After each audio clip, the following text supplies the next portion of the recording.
Bonjour à tous et bienvenue dans les Chroniques de Maths. Je suis très content de vous retrouver aujourd'hui parce que je vais vous parler d'une œuvre que j'ai découverte tout récemment.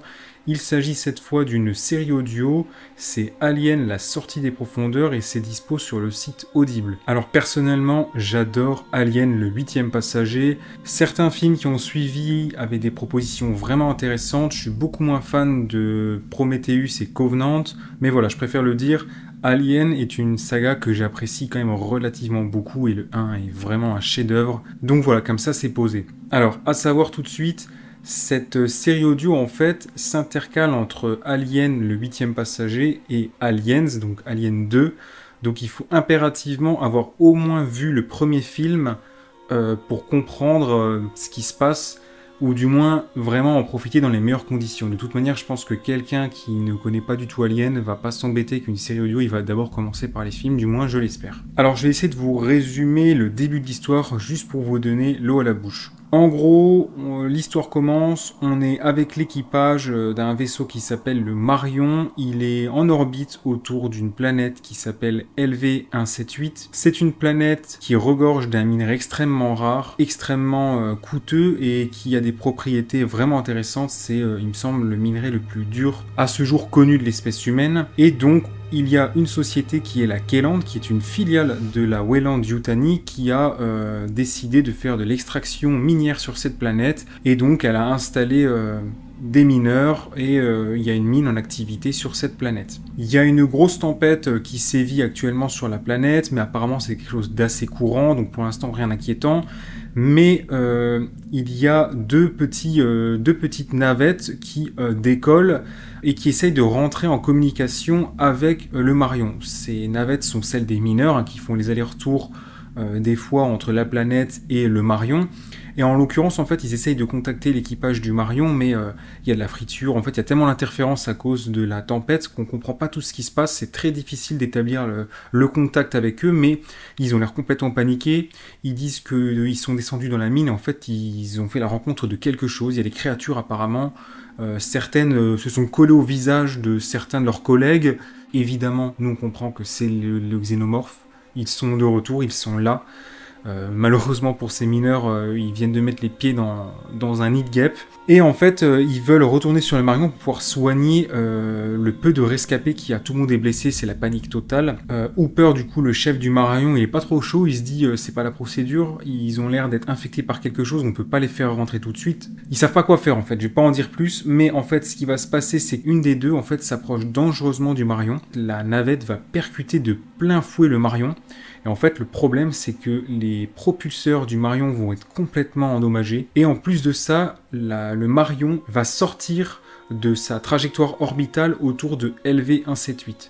Et le gros problème, en fait, c'est que d'après leurs calculs, ils vont rentrer dans l'atmosphère de LV178 sous à peu près 90 jours. Le problème, c'est que sans leurs propulseurs, ils peuvent pas corriger leur trajectoire. Et le vaisseau qui rentre dans l'atmosphère de manière non contrôlée, ça signifie une chose, c'est que en fait ils courent à leur mort parce que le vaisseau va prendre feu et ils vont s'écraser sur la planète. Hooper décide donc avec son équipage de lancer un message SOS sur toutes les fréquences et ce message c'est venez nous chercher, il faut qu'on soit extrait de notre vaisseau, nous on contrôle plus rien, on est à la dérive et dans 90 jours c'est terminé pour nous. Et contre toute attente, ils vont être entendus par quelqu'un.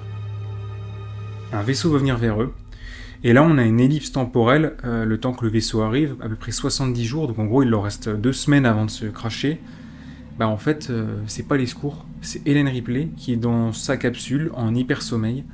Et là, tout un tas de questions. Comment ça se fait que Ellen Ripley, ça se passe 40 ans après Alien 1? C'est pas normal, parce que Ellen Ripley, elle avait à peu près 6 semaines d'hyper sommeil avant d'arriver sur la bordure extérieure et être repérée par la planète Terre, à la fin de Alien 1. Donc pourquoi elle est là? Pourquoi 40 ans après? Comment ça se fait que son vaisseau est venu vers le Marion? Plein de questions qui se posent. Tout ça, vous allez voir, vous aurez les réponses dans cette série audio. Vous n'allez pas le voir, vous allez l'entendre, vous aurez les réponses dans cette série audio. J'ai vraiment pas envie d'en dire plus.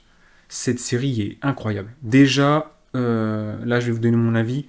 D'un point de vue technique, l'immersion, alors il faut un casque ou des bons écouteurs, mais les haut-parleurs vous oubliez parce qu'en fait il y a un vrai travail de spatialisation qui a été fait.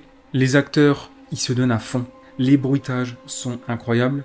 Les musiques prennent au bide, elles sont excellentes. L'histoire en elle-même, est excellente. C'est la meilleure suite possible à Alien, le 8e passager. Je peux pas trop m'étendre sur ça, sinon je vais vous révéler des intrigues, mais on a le côté claustrophobie du 1. On a la Weyland, la compagnie, qui est véritablement en fait le pire méchant qui puisse exister dans cet univers. Le xénomorphe, finalement, c'est qu'un animal qui fait ce qu'il sait faire, se reproduire, créer un foyer, et il bouffe pour survivre.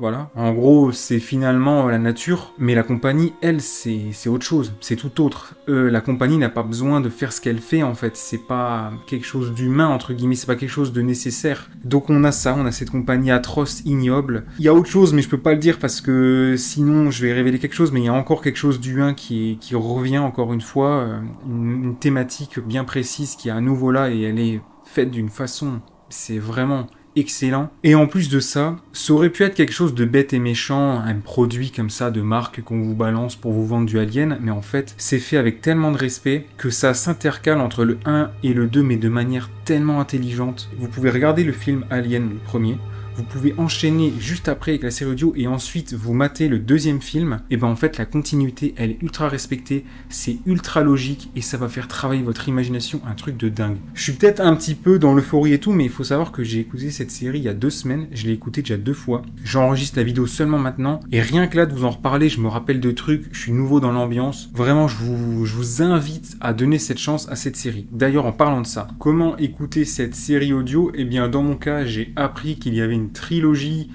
série audio sur l'univers d'Alien qui était disponible sur le site Audible. Je me suis tout simplement rendu sur le site et étant donné que j'avais jamais été client chez eux, bah, en général ils offrent un mois d'essai comme Prime par exemple, ça fonctionne de la même manière.